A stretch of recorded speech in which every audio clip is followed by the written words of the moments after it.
Can't stand the heat? Unpacking an English idiom. Hello, everyone. Welcome back to our channel, where we make learning English easy and fun. Today, we're diving into a fascinating English phrase, can't stand the heat. If you've ever found yourself puzzled by this expression, you're in the right place. Let's explore its meaning, origin, and how you can use it in everyday conversations. The phrase, can't stand the heat, is used to suggest that someone is finding a situation too difficult or stressful and is unable to cope with the pressure. It's not about physical temperature but a metaphor for enduring challenging circumstances. When someone says they can't stand the heat, they're essentially saying they can't handle the stress or pressure that comes with a particular situation.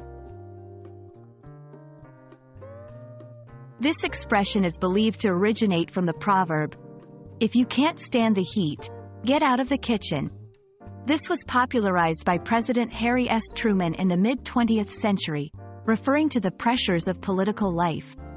It underscores the idea that if a job or situation becomes too challenging, it might be better to leave than to suffer through it.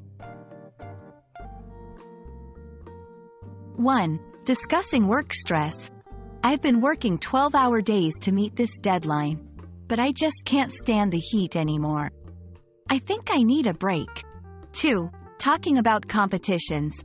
He thought he could handle the national championship's intensity, but he couldn't stand the heat and dropped out. 3. In personal challenges.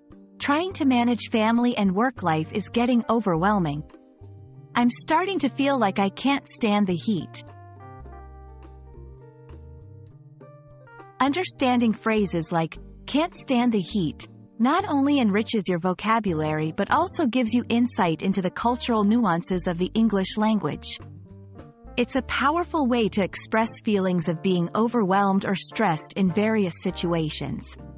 We hope this video has illuminated this expression for you and that you'll feel confident using it in your conversations. Thanks for watching, and we'll see you in the next video.